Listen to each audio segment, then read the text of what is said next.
Hello everyone and welcome back to Let's Play Europa Universalis IV with me, Alfapiomega, Meiou and Taxes, Historical Immersion and Bohemia.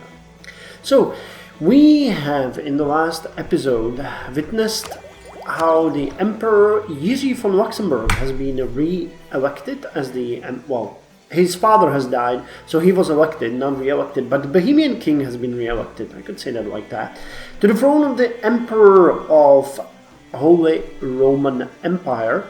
And today we are hopefully going to develop our nation a bit. Now there's a couple of things that I would like to do, and I'm going to mention them in the right order, but let's start by taking the technology that we have just finished, handguns. Finally we're moving up in tech. Now the technology is a bit lacking for us. When you check it out, we are at the 975, while everyone else has at least 8 in military. So we are really behind on that, and it's gonna bite us in the rear, but we absolutely needed to finish the quality ideas, as you usually do. And they give us quite a lot of bonuses. However, especially in the beginning, the differences between the units are actually kind of important when you look at that. Our halberdiers, are we using halberdiers? Yes, have no fire and 2 offensive shock and 2 defensive shock and 1 land morale, while the very next level is about half more, has half more strength, 3 and 3 and 1 and 2, so they are way better. Not to mention the lance infantry and the other ones. Where does the next unit come? I need to check on the technology. Wow, level 7. So everyone else has the next level while we have jack shit. So we really need to focus on the technology. So let's take the handguns and witness the beauty. Handheld firearms which required a glowing coal to light. Handguns were cumbersome and inaccurate, yet they captured the imagination with their smoke and noise. At this point, an army would have only a handful of handguns. So we absolutely need to get the next level, which we might have in a decade. So I'm gonna try to help this by... Oh wow. We really suck at the military, but we do have the money, so maybe we are going to hire a guy to help us. This is going to be like a 1/6 bonus, so that should help significantly. I'm actually considering investing in this, but if I did that, our administrative power would drop to 3, and that is insane. Yeah, our king is really not good in military or administration. But we really need someone to reform our military. I think that our emperor would understand that we are behind, so let's just invest in that. And check out the corruption, because that one, yeah, I'll get into that. So, where is the court here? And let's hire Vladimir Borek. He's 43. We're gonna pay a ton of money for him. Damn. Witness how the game will immediately throw a better advisor in my face. But yeah, that took over 2 years of the entirety of that, and the bonuses from neighbors, and I think we might have additional bonuses from time soon. Yeah, it does not only give us the men-at-arms, but it will also give us new cavalry units, and they are... Holy hell, they are way better. Yeah, so we really need that level before we do anything at all. How the hell? Yeah, nobody gets higher than 8, I think. How's Milan doing? 8. Yeah. So right now they would just rock our world if we had anything to do with that. So technology I have taken. It gives us. Well, the advisors will take a bit of money away, but we also need to increase the prestige. Our corruption is really high, but it could be worse. I'm just gonna shave off a bit of that investment so that we get a bit more money, and I'm kind of interested in getting more prestige, or at least not hemorrhaging the prestige that bad. Wait, if I remove that completely, Corruption would go down and our prestige would increase slightly. How badly does the corruption screw us over? Global trade power, spy network construction, fort defense. Well, let's get rid of it right now, because we have another problem that I have neglected because I wanted to invest into Bohemia, and that is that our court has fallen all the way to, where is it?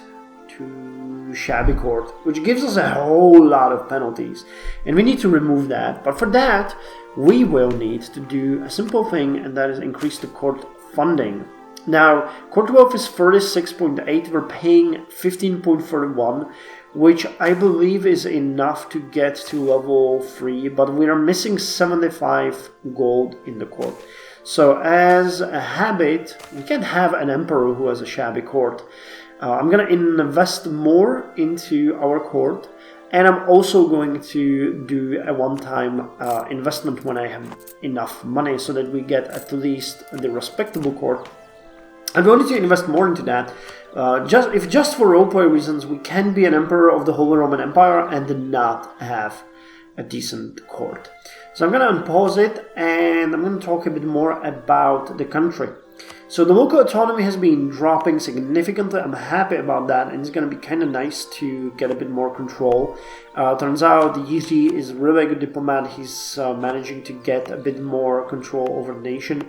Prague is going to grow significantly. It is 11,000 below its urban gravity, and we're going to get additional bonuses based to urban even to the base urban gravity and also to the gravity modifier, plus the production power will increase, and that's something that will give us more money, while the rest of the country is going to develop. Now we have the roads all the way to Horná Lužica, so I would like to build it also in Cottbus, which is a fairly decent city at this point, so roads would make it better. We're not probably going to develop neither of our cities at this point. And the point here now is to fight and lower both Milan's and Austrian's power. So I was thinking, you guys suggested a number of things, going against Brandenburg, going against Poland, going against Hungary. Well, Hungary seems like a good choice at this point. Oh, actually attacking Morka. However, they're allied with Poland, and I don't like that. Lord of Schenberg, our vassal, wants to get a royal marriage, and we get the Siberian invades. I'm actually gonna get rid of you, and yeah, we do have Trenchin. Meissen would join us. Austria wouldn't because they got truce, but this is a potential growth option because we want Trenchin for our vassal Chechin. I still think this is a mistake. Silesia and Vorgo, yeah, but this is not Silesia, so I'm not. I think they made a bug there somewhere. Okay, so yeah, with that said, I'm gonna do a little skip ahead, and I'll see you when things start happening. Well, we can take the next national idea or diplomatic idea, which is influential diplomats, and this one gives me an extra diplomatic reputation and a claim duration. So we're going to take this one because why the hell wouldn't we? And it is called influential diplomats. We choose our diplomats from the most influential and capable men available. This is reflected in their ability to quickly turn any situation to our favor. +1 diplomatic reputation and extra claim duration. You guys spoke about the idea groups in the comments quite extensively, and I would like to mention what you guys suggested and what I plan. Now, there is a number of ideas groups that would fit us well. The first option is that once we finish the diplomatic ideas, we're gonna get both the eminence and influence group available, so I'm gonna check those. I actually have no idea what they do because I never really take the diplomatic ideas. Here it's gonna play a big role because of the extra diplomatic reputation and relations and everything. everything like the diplomats and, you know, province wars cost and stuff like that. But usually I do without. However, another suggestion, I can't remember who exactly suggested it, but someone suggested that the fortification ideas would fit well. And I completely agree, even though they suck ass. They give a bit of garrison growth for defense, maintenance, and stuff like that. But they, from roleplay reasons, they make quite a lot of sense. Because if the emperor is gonna spend a whole lot of time fighting France, Milan, and other places, we need to make our nation as safe as possible. You know, without any doubt. That just has to happen. So this one is a group that I definitely consider. And then the culture group is also a good one. Again, because of the court thing, it makes a whole lot of sense. It's not really the best one. It gives national tax modifier, global institution spread, art power, and stuff like that. Not completely useless, but the prestige bonuses and advisor costs are mostly what I'm interested in. And, you know, the Empire was a really cultured place, so I think that we should get it, especially because of the Renaissance. Oh wow, actually once we took it, we can now see the eminence and influence. I did not know that, so let's check them out. Eminence ideas, diplomatic cover, reputation, relations improved, extra yearly prestige, aggressive expansion, extra diplomats, relations, and war score call. Okay, eminence is definitely something that I really think we should get. And influence, extra diplomats, global outpower, vassal, for summit contributions. Okay, both of these groups we are going to get. But first the eminence. So I suggested we take the fortification ID. Well, I'm not entirely sure if we'll be able to, because it will probably not allow us to get two from the group. Well, okay, fortification ideas, eminence and culture ideas, and from the administration, if it forces us to get administration, someone suggested the bureaucracy ideas. I tend to agree that the bureaucracy would make sense. I was thinking about it quite a lot. Also, the empire ideas are good. I'll have to decide between these three groups what kind of thing we'll take. It will probably depend on the heir and his, or maybe, well, I don't think Rostislav would still be leading our armies at that point, but these three are probably the best. And when Renaissance hit us, humanist ideas would be good. Also, if we turn Hussite, I think the popular religion ideas would be good for us, but, you know, we'll see. So, that's one thing that I wanted to mention. Second is that we can now make the investment into the court. So let's do that. The court. We are missing, I think, how much? 57. Okay. So I'm gonna go with 50 and oh, I can't the other one. Okay, let's just increase the annual funding by 10 as we do, and it should reach it on its own in a couple of months. But last but not least, Milan is doing some shit again. They are actually attacking Grishun, and they are trying to invade it. So I'm going to remove one of my diplomats. I'm not entirely sure if we'll be able to attack them right now, but if we can, we are going to do it. We are going to do it, and wait, I need to get you back here. Now we can declare a war, but it won't work. Damn. Where is the enforced peace? Switzerland. Choose the country that you want to side with. You need to have Switzerland. You need Switzerland to have an opinion of at least 100 of you. It is currently 18. Damn. Is there any way? Proclaim a guarantee.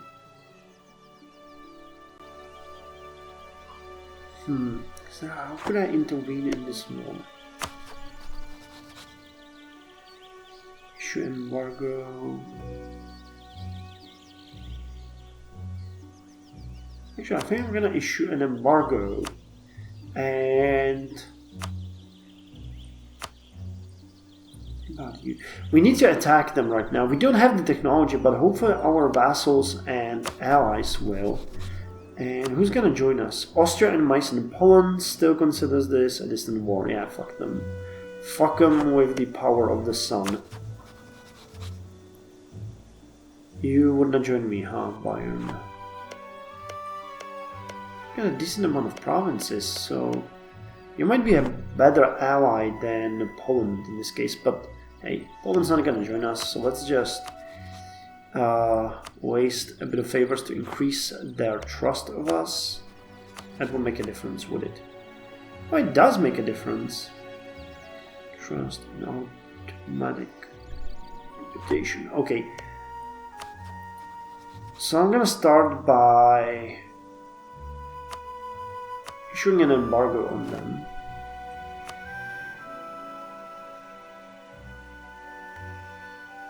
Yeah, and let's see if they do the same. If not, then I'm going to proclaim guarantee on you, which should help. Yeah, I'm gonna have to go crazy here. I could grant them an electorate. Oh, but I could bestow imperial grace, couldn't I? Yeah. Okay, so I'm going to try to bestow imperial grace. That's going to take away a bit of my imperial authority, but it should help. And we need to get in this war as fast as possible before they completely lose their shit. So, this is not working entirely, but I'll do what I can. So, I was unable to intervene fast enough to stop Milan from annexing Switzerland. However, I found out one thing, and that is that the bonus for calling or preparing for war is 20, not 10 as I thought before. So we can get Poland in this war if we want to. And we are going to. First of all, I need to remove the rebels that are in there, because holy hell, they are screwing up Poland's situation. But I'm just gonna remove them, and then I'm gonna ask them to prepare for war, and then we are going to get the additional 1 point of favor that we need for them to be willing to fight for us. So we are going to go and defeat the enemies of Poland. However, what are they doing with their troops? To Podolia. Is that your vassal? Wow, and they have Lithuania as a junior partner, so I think they will join the war as well. Holy crap, that's a good thing to see. Okay, this battle is kind of hard for us because of the technology penalty, but good for us in other way. We do not need any help, we need prestige. Okay, so these guys were defeated, and we can now go defeat these rebels, at which point we are going... Oh, Union of Krevel. Good. Come on. So I'm gonna ask you to prepare for war next, and you are going to join me in my conquest of Milan. We really need to take Milan down. We need to plunder it and make them release the states and pay us the reparations that we need them to pay. It's January 1447. Come on, give me that favor. Give me that favor. Can we ask you guys to prepare for war as well? No, not you, but you will join us anyway. Can we ask Austria? No! Okay, so I screwed that one up, but still it should be. Holy hell. These guys got a leader. And they're hurting us quite significantly, but for strategic reasons this is kind of important for us, so we're gonna endure. We are going to endure this. Okay, and he has become Battlefield medic. Good for us. Come on, give me that extra favor. We need that. Fyodoro. Oh, they're trying to help here as well. Sunni Zealots. Did you guys defeat them? No. Shortage of copper.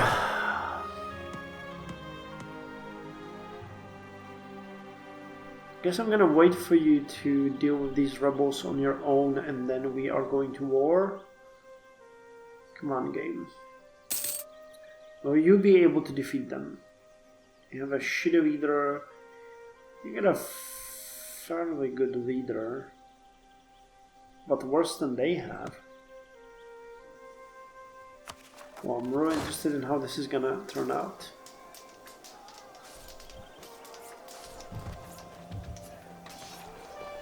Seems like you're winning it based on just the morale.